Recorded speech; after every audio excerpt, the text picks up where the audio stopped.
tapi tidak dengan situasi lainnya. Safira mengatakan bahwa kecemasan atlet adalah suatu yang menimpa seorang dalam kehidupannya. Kecemasan atlet bisa muncul sendiri tergantung dengan gejala-gejala yang datang dari dalam diri atlet itu sendiri, dan juga gejala yang terjadi dari luar diri atlet itu, eksternal. Dari pengertian kecemasan atlet di atas, dapat ditarik kesimpulan bahwa kecemasan atlet merupakan reaksi emosional yang tidak menyenangkan yang ada pada diri seorang atlet terhadap kejadian atau situasi yang tidak pasti atau merasa terancam. Secara sadar, seorang atlet akan merasa khawatir, gelisah, dan takut yang merupakan rasa cemas yang normal dirasakan oleh atlet. Yang kedua, B. Dinamika kecemasan atlet saat bertanding.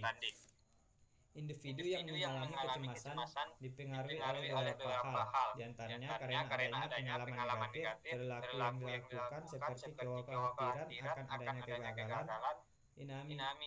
Dinamika kecemasan ditunjuk dari teori psikologis dapat disebabkan oleh beberapa tekanan buruk, yaitu perilaku masa lalu serta adanya gangguan mental. Sedangkan apabila ditinjau dari teori kognitif, kecemasan terjadi karena adanya evaluasi dari yang negatif. Selain itu, menurut teori humanistik, maka kecemasan merupakan kekhawatiran tentang masa depan, yaitu kekhawatiran dengan apa yang dilakukan. Jadi kecemasan ini dapat dipengaruhi oleh beberapa hal, diantaranya kekhawatiran akan kegagalan, frustasi pada tingkat akhir masa lalu, evaluasi dari yang negatif, perasaan diri yang negatif tentang kemampuan yang dimiliki, dan orientasi diri yang negatif. Hal tersebut dapat menjadi dinamika seorang atlet yang mengalami kecemasan. Yang C. Aspek-aspek kecemasan bertanding atlet. Kecemasan bertanding dapat terjadi setiap orang tanpa mengenal usia bahkan jenis kelamin.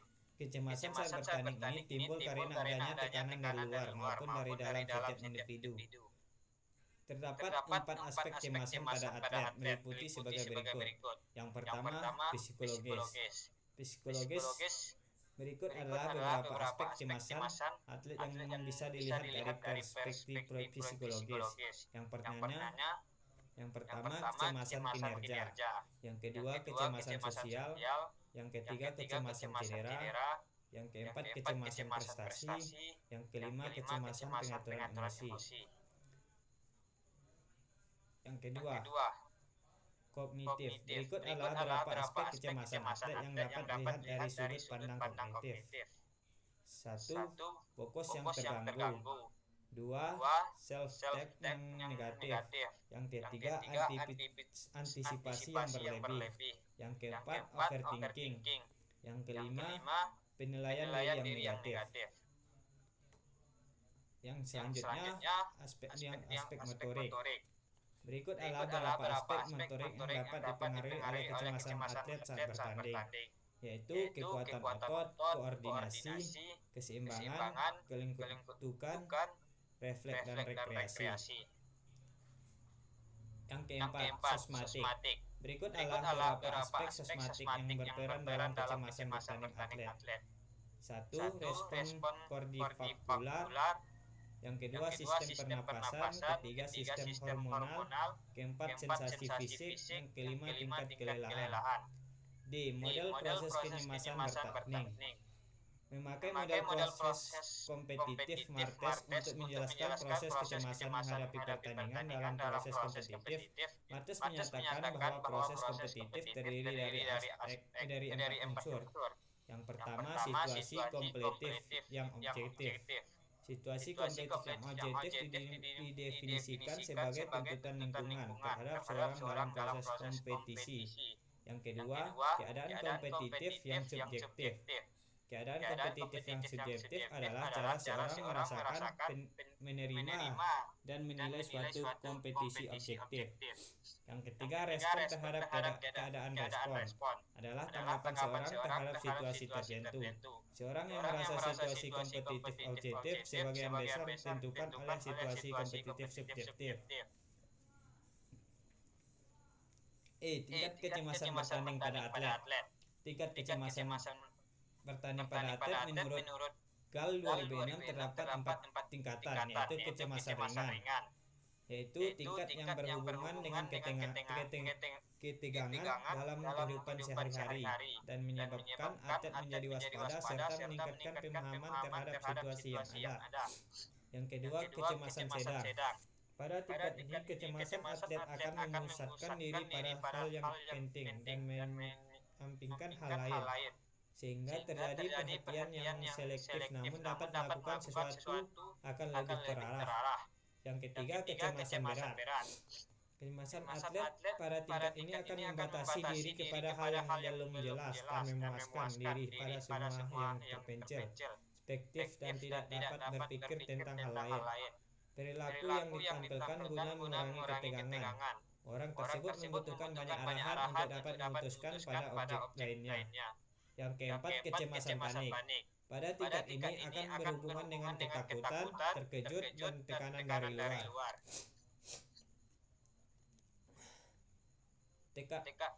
Yang F, faktor kecemasan bertanding atlet. Dibagi menjadi 7. Yang pertama, tekanan kompetitif. Yang kedua, tekanan kognitif. Yang ketiga, ketidakpastian. Yang keempat, kekhawatiran tentang cedera.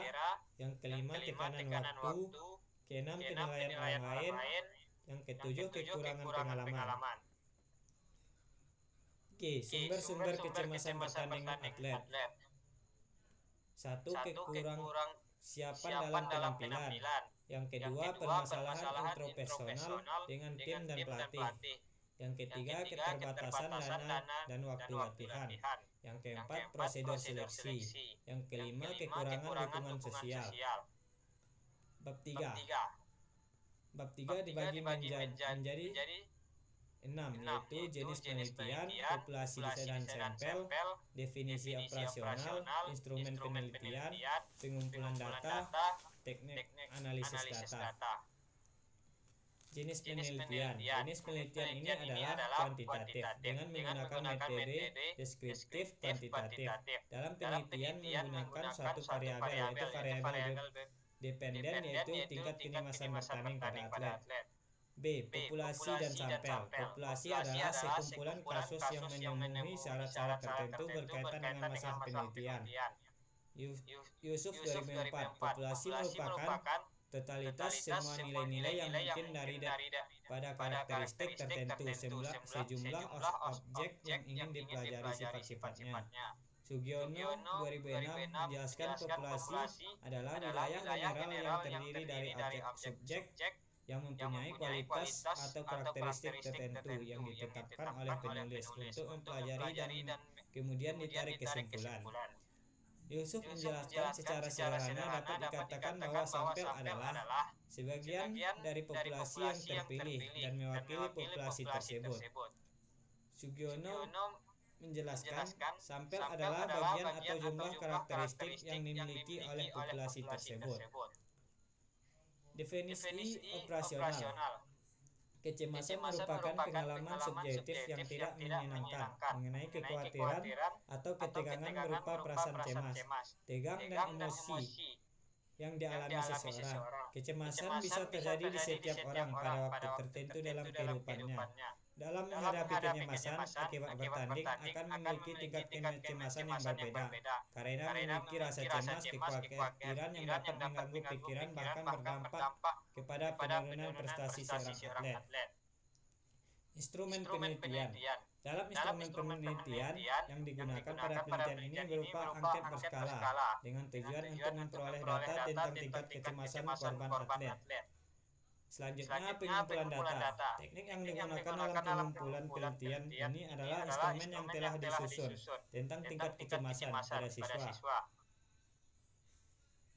atau atlet. Instrumen tingkat kecemasan ini digunakan untuk mengambil data kecemasan atlet dalam perencanaan. Pengisian instrumen atlet akan diminta untuk memahami dan membaca setiap item yang ada pada instrumen dengan keadaan sebenarnya terkait tingkat kecemasan dari atlet. Teknik analisis data. Teknik analisis data dibagi menjadi 2, yaitu analisis deskriptif. Yaitu analisis data merupakan salah satu langkah dalam kegiatan peneliti yang sangat menentukan hasil penelitian. Yang kedua, analisis komparatif. Menguji perbedaan kecemasan sebagai atlet maka digunakan UJT. Winarsa 2019 menjelaskan UJT adalah teknik yang digunakan untuk menguji signifikasi perbedaan dua men yang berasal dari dua distribusi, signifikasi hasil penelitian yang berupa pertandingan.